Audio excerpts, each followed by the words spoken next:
More than 50 years ago, the U.S. government ended Project Blue Book, an effort to catalog and understand sightings of objects in the air that could not otherwise be explained.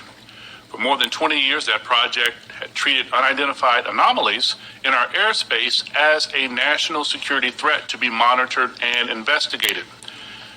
In 2017, we learned for the first time that the Department of Defense had quietly restarted a similar organization tracking what we now call unidentified aerial phenomena, or UAPs. Last year, Congress rewrote the charter for that organization, now called the Airborne Object Identification and Management Synchronization Group, or AIM-SOG for short. Today, we will bring that organization out of the shadows. This hearing and oversight work has a simple idea at its core. Unidentified aerial phenomena are a potential national security threat, and they need to be treated that way. For too long, the stigma associated with UAPs has gotten in the way of good intelligence analysis. Pilots avoided reporting or were laughed at when they did. DoD officials relegated the issue to the back room or swept it under the rug entirely, fearful of a skeptical national security community. Today, we know better. UAPs are unexplained, it's true, but they are real.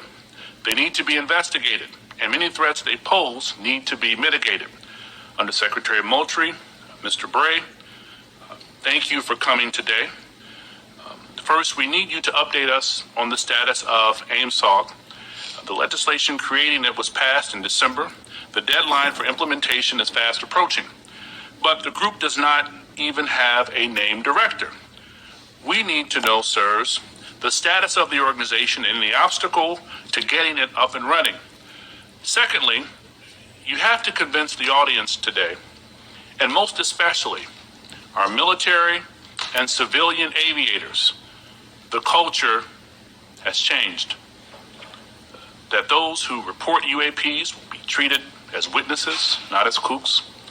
Thirdly, you need to show us, Congress, and the American public whose imaginations you have captured.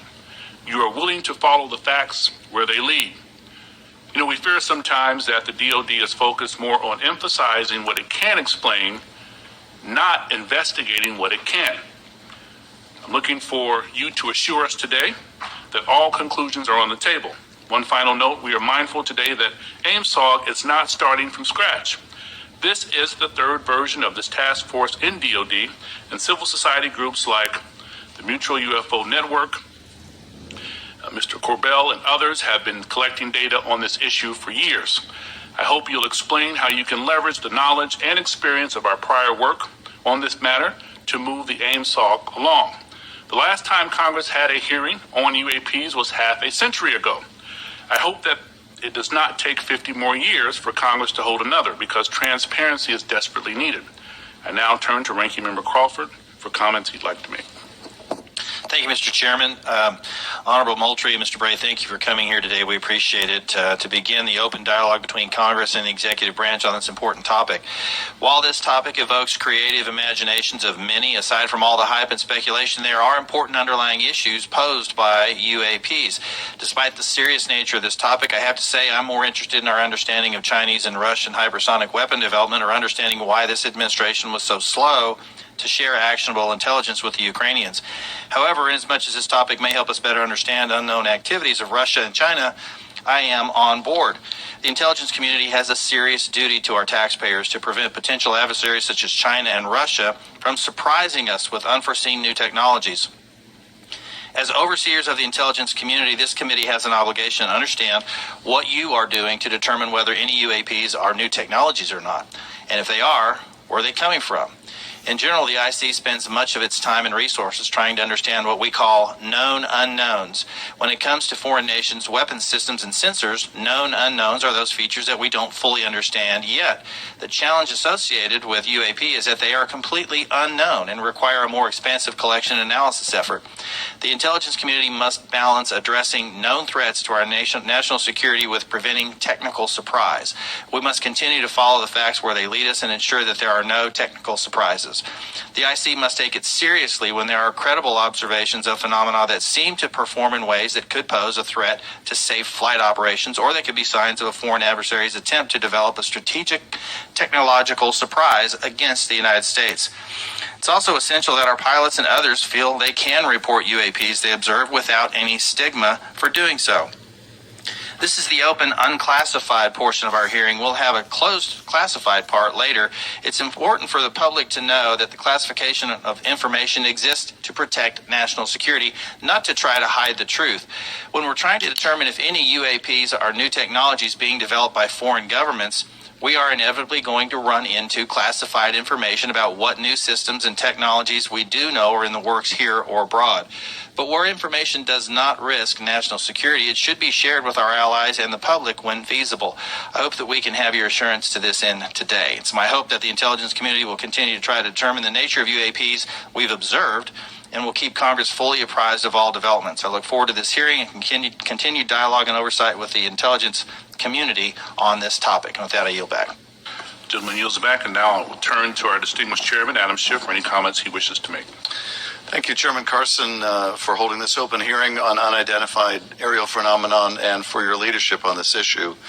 Holding a portion of our discussion today in open session is critical to the cause of transparency and openness, which was Congress's intent in authorizing and funding this new task force. The larger effort that is being undertaken to study and characterize UAP reports is an important step towards understanding these phenomenon, what we know and don't know. And I look forward to hearing more during both the open session and the closed setting about how DoD and the IC are undertaking that task. UAP reports have been around for decades, and yet we haven't had an orderly way for them to be reported without stigma and to be investigated. That needs to change. UAP reports need to be understood as a national security matter, and that message needs to go out across DoD, the IC, and the whole of the U.S. government. When we spot something we don't understand or can't identify in our airspace, it's the job of those we entrust with our national security to investigate and to report back. That is why it's important that we hold this open hearing for the public to hear directly from the Department of Defense on the steps it's taking to track, analyze, and transparently communicate the work that is being done on this issue. It is also the responsibility of our government and this panel to share as much as we can with the American people, since excessive secrecy only breeds distrust and speculation. I look forward to hearing how the UAP task force is being stood up, what challenges they still face, and how this committee can make sure the task force is able to shed light on one of the world's most enduring mysteries. I thank you gentlemen for your work, and be very interested to hear what you have to say. To me, among the most fascinating questions are these phenomena that we can measure. That is, instruments report there is something there. It is not the human eye confusing objects in the sky. There is something there, measurable by multiple instruments, and yet it seems to move in directions that are inconsistent with what we know of physics or science more broadly. And that to me poses questions of tremendous interest and as well as potential national security significance. So we look forward to hearing what you're able to report to us today in open session, and I want to thank Chairman Carson again for his extraordinary leadership on this issue, and I yield back. Chairman yields back. Thank you. With that, we will start our hearing. Under Secretary Moultrie, the floor is yours, sir. Thank you.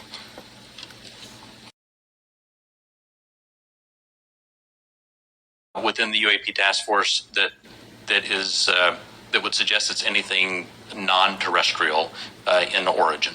So there's when I say unexplained, I mean everything from too little data to the data that we have doesn't point us towards an explanation, but we'll go wherever the data takes us. Again, we've made no assumptions about what this is or isn't. We're committed to understanding these, and so we'll go wherever that data takes us. Thank you. That's very helpful, and so I think it bears emphasis. When you say we can't explain, everything that you can't explain is in a bucket called data. Is that correct? And that would mean data collected by sensors, visual observations, everything that we can't explain, quote unquote, is in a bucket called data. Right. A narrative report from the early 2000s, if it just had a little bit of information on it, would be in our database and it would be unresolved. I would add to that it's insufficient data. I mean, that's one of the challenges we have. Insufficient data either on the event itself, the object itself, or insufficient data or plug-in with some other organization or agency that may have had something in that space at that time. So it's a data issue that we're facing in many of these instances. Congress